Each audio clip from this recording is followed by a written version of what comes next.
punya nama-namanya nih. Ini menarik nih, Andia Ranimdola. Oh, saya. Waduh, Mas, boleh Mas bercerita kepada kita terkait dengan mengenali potensi diri. Case-nya apa yang ada di sekitar Mas? Boleh. Izin bertanya Pak. Iya Mas.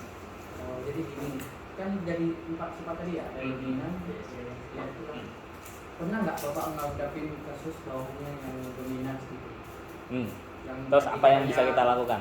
Ya terus sampai langsung yang solusi dari sampai Solusi ya. Kan tadi cuma materi. Iya betul.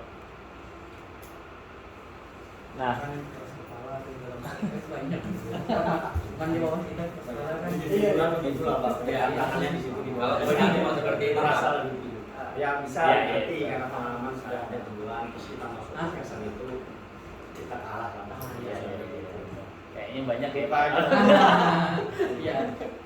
Kalau di lapangan ini banyak yang gitu ya. Iya. Karena punya manusia otak aja deh. Kita coba baca dulu ya. Kalau dominan ini biasanya kan yang diharapkan ini ya, kebebasan, tanggung jawab gitu. Terus kekuasaan. Ini yang mungkin nggak bisa mereka dapatkan kan kalau kalau kita di tempat kerja kan punya aturan ya terkait dengan kekuasaan. Terus penghargaan material finansial, kesempatan berkembang, diversifikasi tugas itu tugas yang berbeda-beda. Terus kesempatan berinovasi. Nah, yang harus ditingkatkan memang ini yang kurang. Yang pertama ya tadi disampaikan, empati terhadap orang lain yang kurang ya. Terus dia perlu lakukan konsultasi ke orang lain, bekerja sama, perlu belajar untuk bersabar, perlu belajar untuk menjadi penggemar yang baik. Jadi besok yang tadi saya sampaikan Pak, yang coaching itu salah satu yang cukup penting adalah untuk menghadapi orang-orang seperti ini. Jadi metode coaching itu ini sambil kita maju mundur lah biar kita nempel gitu.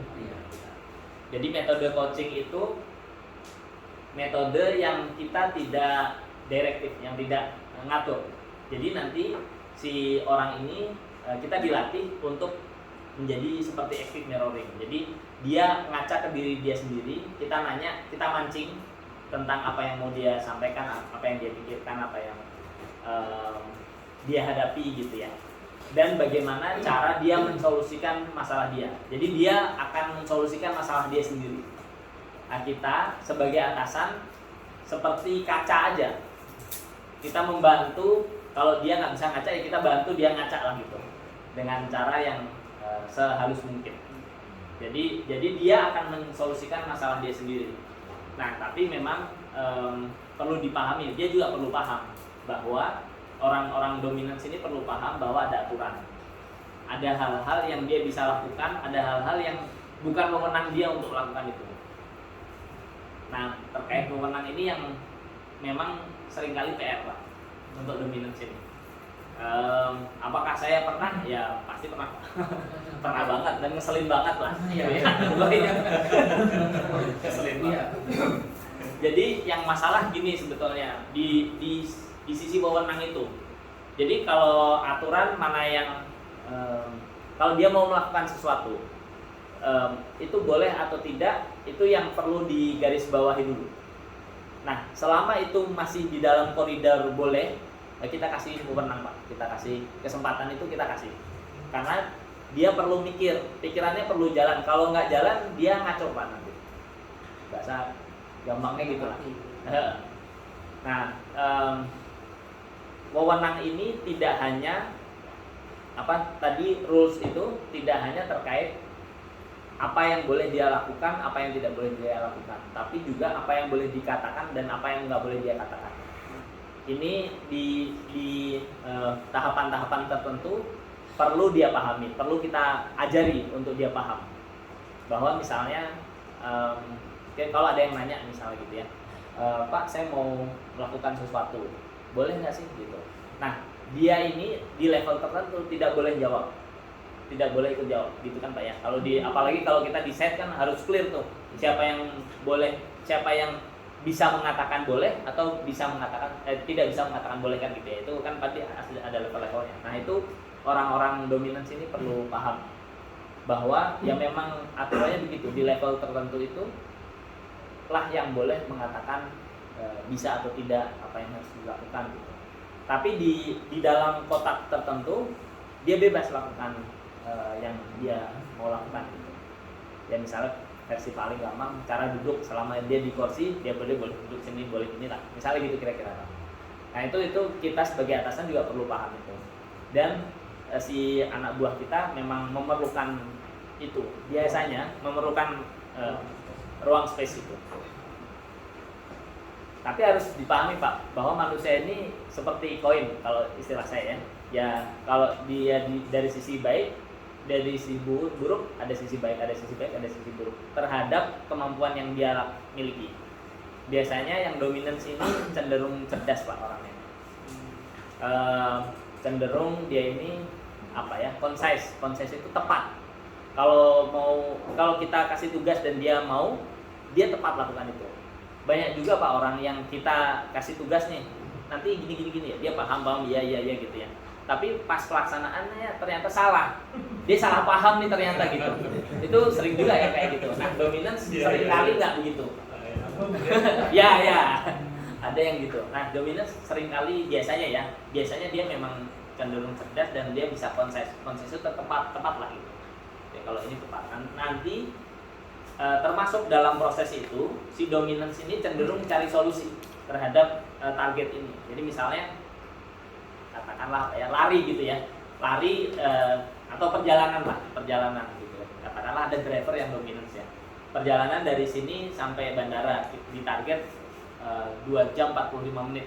Kenapa perlu pas 2 jam 45 menit? Karena kita terlambat pesawat. Kalau telat 5 menit udah pasti ketinggalan. Nah si dominance ini nanti di jalan kalaupun ada masalah dia akan mikir solusinya apa gitu. Nah tapi memang ya di awal-awal ngeselin ada kelebihannya ya betul Pak, ada kelebihannya. Ya memang kita perlu pahami. Nah plus satu lagi Pak, seringkali orang yang dominance ini punya masalah background yang bermasalah. Nah itu juga kita kadang perlu, kalau kita nggak ngerti kita perlu sabar dulu lah untuk hadapin itu. Ya bisa jadi dari sisi keluarga, bisa jadi masa kecil, bisa jadi proses menuju posisi dia sekarang gitu. Nah, seringkali ada kendala-kendala itu. Cuma jauh-jauhnya kalau misalnya dia bisa malah berani menurut atasan ini Pak yang ini bisa jadi Ini yang kesulitan itu. mungkin begitu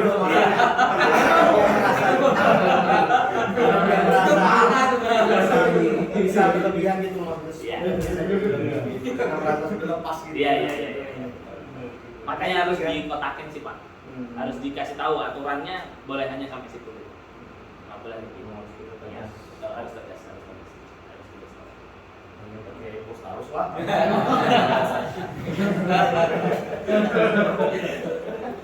Kas. Misalnya gitu. Iya.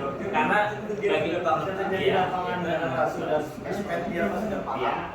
Kalau dia bilang ke bosnya gini. Ya kan kita juga kadang bagi waktu juga. Dia bilang gini, tapi kan bos yang harus ambil keputusan. Tanggung jawab ada di bos. Kadang kita pikir mungkin berhasil nih, tapi kita nggak punya waktu untuk error, nggak punya waktu untuk memperbaiki kalau ternyata dia kurang tepat ya. Nah biasanya kalau bos itu kan karena pengalaman ya, Bapak sudah pernah lakukan ini, ternyata berhasil, kadang gagal gitu kan ya. Nah yang berhasil inilah yang dikumpulkan kan sebagai pengalaman kita, sehingga kita biasanya ambil keputusan berdasarkan yang berhasil ini kan. Nah si itu ya sebagai masukan, kita perlu pahami itu juga masukan aja gitu. Nah, dia nggak bisa maksa kita juga, dia di kita Pak. Karena tanggung jawab ada di bos. Atau mungkin ada pengalaman lain boleh juga. Bisa mungkin.